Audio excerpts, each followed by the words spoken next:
Pernahkah Bunda merasa sudah berjuang di dapur sejak subuh, tapi saat sore hari kotak bekal si kecil pulang dalam keadaan masih utuh? Perasaan lelah dan sedih itu sangat wajar kok, Bun. Fenomena gerakan tutup mulut atau GTM memang menjadi momok bagi setiap orang tua yang ingin anaknya tumbuh sehat. Kita seringkali bingung, apa yang salah? Apakah rasanya kurang enak atau tampilannya yang kurang menarik bagi mereka? Di video kali ini, kita akan mengupas tuntas rahasia bekal yang akan membuat si kecil selalu menantikan jam makan siang di sekolahnya. Halo Bunda semua, saya Veronica. Senang sekali bisa kembali berbagi di sini untuk membantu perjalanan parenting Bunda jadi lebih menyenangkan. Hari ini, saya tidak hanya membagikan resep, tapi sebuah strategi anti-GTM yang sudah saya buktikan sendiri. Kita akan membuat 5 menu berbeda yang simple namun punya daya tarik visual tinggi. Mulai dari nasi karakter hingga camilan sehat yang tersembunyi nutrisinya. Yuk, siapkan catatan Bunda dan mari kita mulai petualangan memasak ini demi senyum lahap si kecil. Menu pertama kita adalah onigiri kelinci ceria. Karakter hewan selalu berhasil menarik perhatian anak-anak karena mereka menganggap makanan tersebut sebagai teman bermain, bukan beban. Langkah pertama, kita siapkan nasi hangat yang pulen agar mudah dibentuk. Gunakan jenis nasi yang sedikit lengket seperti nasi Jepang atau campuran sedikit ketan. Bunda bisa mencampur nasi ini dengan sedikit garam dan minyak wijen untuk aroma yang menggugah selera. Pastikan nasi dalam keadaan hangat agar teksturnya tetap lembut saat anak memakannya nanti di sekolah. Sekarang, mari kita buat bentuk dasarnya. Gunakan plastik wrap untuk membantu Bunda membentuk nasi menjadi bulatan kepala dan 2 telinga lonjong yang lucu. Dengan cara ini, tangan Bunda tetap bersih dan nasi tidak akan menempel kemana-mana. Tekan-tekan dengan lembut namun pasti agar onigiri tidak mudah hancur saat dipegang oleh tangan mungil si kecil. Membuat bentuk kelinci ini sangat mudah, bahkan untuk Bunda yang merasa tidak pandai menghias makanan sekalipun. Ini adalah kunci pertama, kesederhanaan dalam kreativitas. Nah, untuk bagian matanya, Bunda bisa menggunakan potongan kecil nori atau rumput laut kering. Gunakan gunting kecil atau alat pelubang nori khusus agar hasilnya lebih presisi dan rapi. Untuk bagian pipi meronanya, gunakan sedikit saus tomat atau potongan kecil wortel rebus. Detail kecil seperti ini sangat berpengaruh terhadap psikologis anak Bunda. Mereka akan merasa bahwa makanan ini disiapkan dengan penuh cinta khusus untuk mereka. Jangan lupa berikan senyuman pada wajah onigiri tersebut menggunakan potongan nori melengkung. Sebagai pendamping onigiri, kita akan menambahkan protein yang disukai anak, yaitu sosis gurita. Potong sosis menjadi 2 bagian, lalu belah bagian bawahnya menjadi 8 bagian tanpa terputus. Saat digoreng sebentar dengan sedikit mentega, bagian bawah tersebut akan mekar menyerupai kaki gurita yang lucu. Anak-anak biasanya sangat menyukai tekstur sosis yang garing namun lembut di dalam. Ini adalah cara cerdik untuk menambahkan variasi protein tanpa harus terlihat membosankan seperti sosis goreng biasa. Terakhir, untuk menu pertama ini jangan lupakan sayurannya. Kita bisa menyelipkan brokoli kukus dan wortel yang dipotong menggunakan cetakan berbentuk bunga. Sayuran yang dipotong menarik cenderung lebih mudah diterima oleh anak daripada sayuran potongan kasar. Tata semuanya dalam kotak bekal dengan alas kertas bento yang berwarna-warni. Pastikan tidak ada ruang kosong yang terlalu besar agar susunan makanan tidak berantakan saat kotak dibawa di dalam tas sekolah. Dan voila, menu onigiri kelinci ceria siap menemani hari si kecil. Menu kedua kita adalah tamagoyaki pelangi. Banyak anak yang menolak sayuran jika disajikan secara utuh. Jadi, solusinya adalah dengan mencampurkannya secara halus ke dalam telur dadar gulung. Kocok 2 butir telur, tambahkan sedikit susu cair agar teksturnya lebih lembut dan creamy. Kemudian, masukkan wortel dan daun bawang yang sudah dicincang sangat halus. Warna oranye dan hijau di dalam kuning telur akan menciptakan efek bintik-bintik yang cantik seperti pelangi. Ini adalah trik rahasia untuk memastikan nutrisi sayuran tetap masuk tanpa drama. Gunakan teflon anti lengket, tuangkan adonan telur tipis-tipis, lalu gulung perlahan saat permukaannya masih sedikit basah. Ulangi proses ini beberapa kali hingga gulungan telur menjadi tebal. Kunci dari tamagoyaki yang cantik adalah kesabaran dalam melapis setiap bagian. Jangan khawatir jika gulungan pertama terlihat sedikit berantakan, karena lapisan selanjutnya akan menutupi kekurangan tersebut. Setelah matang, biarkan sebentar agar suhu menurun sebelum dipotong-potong. Memotong saat panas beresiko membuat gulungan pecah dan isinya berhamburan. Saat memotong tamagoyaki, gunakan pisau yang tajam agar irisannya rapi dan bersih. Lihatlah penampang dalamnya, sangat berwarna-warni dan menggiurkan, bukan? Bunda bisa memotongnya dengan posisi miring untuk memberikan efek bentuk hati yang manis jika dua irisan disatukan. Ini adalah sentuhan kecil yang bisa membuat si kecil merasa sangat spesial. Tamagoyaki ini mengandung protein tinggi dan vitamin dari sayuran, menjadikannya pilihan bekal yang sangat padat nutrisi namun tetap ringan untuk dikunyah. Untuk karbohidratnya, kita bisa sajikan dengan nasi kuning mini yang dibentuk bulat-bulat kecil. Nasi kuning memberikan warna yang kontras dengan tamagoyaki, sehingga kotak bekal terlihat sangat semarak. Bunda bisa menambahkan sedikit biji wijen hitam di atas bola nasi tersebut sebagai hiasan simpel. Pastikan porsinya sesuai dengan kemampuan makan anak. Seringkali bekal tersisa karena porsinya terlalu besar bagi kapasitas perut mereka. Lebih baik porsi kecil yang habis seluruhnya daripada porsi besar yang membuat mereka merasa terintimidasi.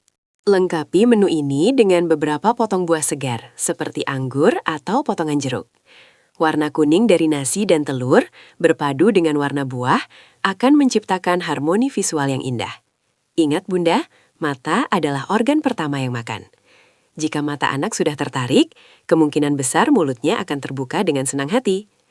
Jangan lupa selipkan garpu kecil berbentuk binatang atau bunga untuk memudahkan mereka makan tanpa mengotori tangan.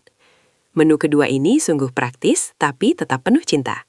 Menu ketiga adalah favorit hampir semua anak, nugget ayam wortel homemade. Nugget buatan sendiri jauh lebih sehat karena kita bisa mengontrol kualitas daging dan bumbunya. Giling daging ayam bagian paha agar lebih juicy, lalu campurkan dengan parutan wortel dan sedikit tepung tapioka. Tambahkan bawang putih halus, garam, dan lada secukupnya. Bunda juga bisa menambahkan sedikit parutan keju ke dalam adonan untuk rasa yang lebih gurih. Keju seringkali menjadi pancingan yang sangat efektif bagi anak-anak yang sulit makan. Kukus adonan nugget dalam loyang selama sekitar 20 menit hingga matang sempurna. Setelah dingin, Bunda bisa memotongnya dengan cetakan kue kering berbagai bentuk seperti bintang, mobil, atau pesawat. Membiarkan anak memilih cetakan favorit mereka sebelum berangkat sekolah bisa menjadi kegiatan yang melibatkan mereka dalam proses pembuatan makanan. Saat anak merasa dilibatkan, mereka akan memiliki rasa kepemilikan terhadap makanannya dan cenderung lebih mau untuk menghabiskannya. Ini adalah trik psikologi sederhana namun sangat ampuh. Setelah dicetak, balur nugget dengan tepung panir yang renyah. Goreng hingga berwarna kuning keemasan. Tekstur crispy di luar dan lembut di dalam adalah kombinasi yang sulit ditolak oleh anak manapun. Bunda bisa membuat nugget ini dalam jumlah banyak sekaligus, lalu menyimpannya di freezer sebagai stok bekal darurat. Ini sangat menghemat waktu di pagi hari yang biasanya sibuk dan terburu-buru. Tinggal goreng sebentar, dan bekal bernutrisi sudah siap untuk dikemas ke dalam tas sekolah si kecil. Sajikan nugget ini dengan saus cocolan rumahan yang tidak terlalu pedas. Bunda bisa mencampur sedikit mayones dengan setetes madu atau saus tomat alami. Sebagai pelengkap serat, tambahkan edamame rebus yang sudah dikupas. Edamame memiliki warna hijau cerah yang cantik dan tekstur yang menyenangkan untuk dikunyah satu persatu. Anak-anak biasanya menyukai makanan yang interaktif seperti ini. Bekal ini tidak hanya mengenyangkan, tapi juga memberikan energi yang cukup bagi mereka untuk belajar dan bermain sepanjang hari. Lihat betapa cantiknya kotak bekal ini sekarang. Perpaduan antara nugget berbentuk bintang, hijaunya edamame, dan warna-warni saus membuat bekal ini terlihat seperti hidangan di restoran khusus anak. Bunda bisa juga menambahkan sedikit catatan kecil atau stiker lucu di tutup kotak bekal untuk memberikan kejutan manis saat mereka membukanya di kelas. Sentuhan emosional seperti ini membuat anak merasa didukung dan dicintai, meskipun Bunda tidak berada di samping mereka saat jam makan siang. Menu keempat kita sedikit berbeda, yaitu pasta creamy tersembunyi. Jika anak Bunda bosan dengan nasi, pasta bisa menjadi alternatif karbohidrat yang hebat. Kita akan membuat saus putih yang kaya kalsium dengan menggunakan susu dan keju parut. Namun, di balik rasa gurihnya, kita akan menghaluskan kembang kol rebus ke dalam saus tersebut. Kembang kol yang sudah dihaluskan akan menyatu sempurna dengan saus putih tanpa mengubah rasa atau tekstur secara drastis. Ini adalah cara terbaik untuk memberikan asupan sayuran putih yang seringkali diabaikan. Pilih jenis pasta yang memiliki bentuk unik, seperti farfalle yang berbentuk dasi kupu-kupu atau fusilli yang berbentuk spiral. Bentuk pasta yang menarik membuat pengalaman makan menjadi lebih menyenangkan bagi anak. Masak pasta hingga al dente, lalu campurkan ke dalam saus creamy kembang kol tadi. Aduk rata hingga setiap bagian pasta terbalut saus dengan sempurna. Tambahkan potongan daging asap atau sosis kecil-kecil untuk memberikan aroma asap yang lezat. Pastikan saus tidak terlalu cair agar tidak bocor keluar dari kotak bekal. Sebagai pendamping pasta, kita akan membuat sate buah ceria. Gunakan tusuk sate yang ujungnya tidak tajam atau khusus untuk bento. Potong buah melon, semangka, dan nanas dengan cetakan bulat kecil atau kotak. Susun secara selang-seling berdasarkan warnanya. Buah yang disajikan dalam bentuk sate jauh lebih menarik bagi anak daripada buah yang hanya dipotong asal di dalam wadah. Ini memberikan sensasi makan camilan yang seru namun tetap menyehatkan. Bunda juga bisa memberikan sedikit taburan biji chia untuk nutrisi tambahan. Tata pasta di bagian utama kotak bekal dan letakkan sate buah di bagian sisinya. Perpaduan rasa gurih dari pasta dan segar dari buah akan membuat lidah si kecil tetap aktif dan tidak cepat bosan. Jika Bunda khawatir pasta menjadi lengket saat dingin, tambahkan sedikit minyak zaitun setelah merebusnya. Kebersihan dan kerapihan adalah kunci agar anak tidak merasa jijik melihat makanannya. Bekal yang rapi mencerminkan perhatian Bunda yang luar biasa pada setiap detail kesehatan mereka.